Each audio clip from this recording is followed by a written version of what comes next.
la banlieue dakaroise mais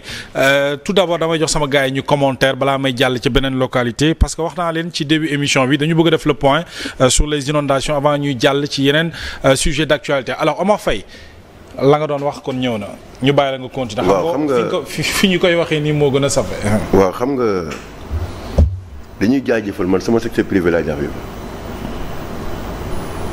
domaine bu nekk nag am na ñu ciy yëngatu. mais ñii di def lu baax ci domaine yi nañ koy wax tubaab yaa ngi fi di gagner marché BTP ngi fi lu ne ngi fi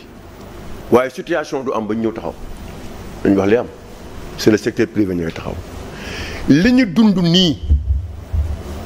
Touba dunduñu ko daaw carrément. dunduñu ko daawaati géej. te ndox mi bëri woon. waaw daan na am mais après quelques jours day dem. dañ koy dindi. parce que xamu tax parce que taaliba yi fa nekk ak ñeneen ñu baax ñi dañ daan ñëw di indi seen i matériel di accompagner état mais mënatuñ ko dañ ko amatul te kenn laaju leen tamit ça fait 10 ans que Ecotra de Ablaye Sylla di ñëw Touba yéen ñëpp gis ngeen ko. avec ses camions. avec ses camions ses matériels et tout son personnel et tout di ñëw Touba kenn du wax nii dañ koy gis. ñu jël seen i machine di teg jël la yi def lépp fu am ndox ñu daw dem jël récupérer ko dem ak leurs propres moyens mais ñëwatuñu est-ce que les gens sont interrogés pourquoi ñoo ñëwatuñu c'est ça le problème du Sénégal Sénégal lii mooy suñu problème da ngay am ku lay amal njariñ sa dëkk ba mu dëkk nga toog gisatoo ko doo ko laajte nañu waxante dëgg c'est-à-dire que nous sommes dans quel pays ñoom mën nañ di liggéey ba li ñuy am ñëw di ko indi Touba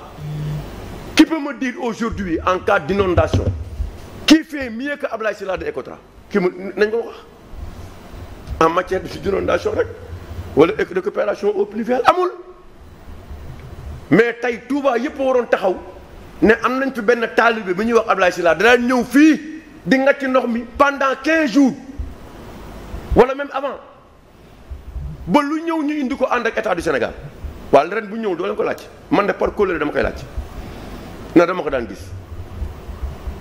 nañuy toogee naan ana Bachir fii Ndoumbelane bu toogoon 2 jours kenn gisu ko wala di wax ñeneen wala di wax yow Mouhamed ñooñu tamit ci seen secteur la ñuy dem am na ci agriculture am na ci leneen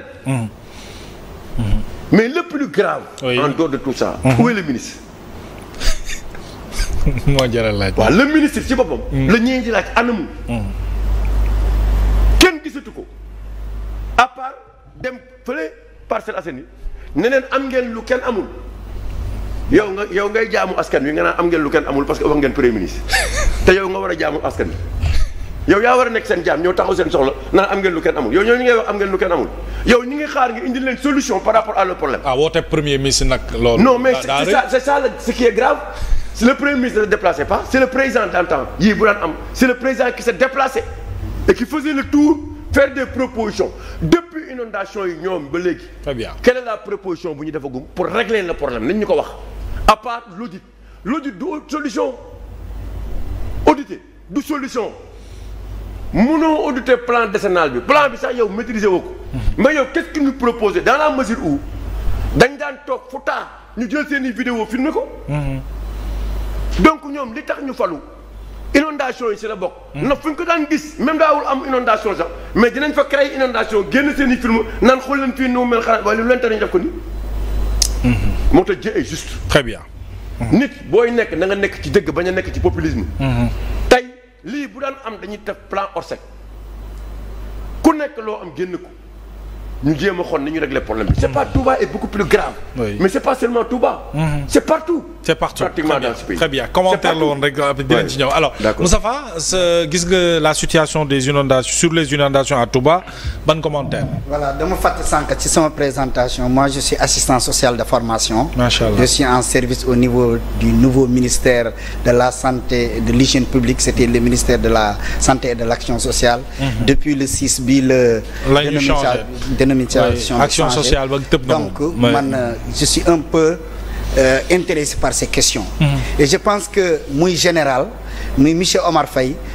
mun naa presque dañoo tënk wax ji inondation yàgg na am Sénégal à partir des années 99 jëm 2000 la commencé tar mais surtout en 2005 quand le président Ablaye Wade a amené les pluies provoquées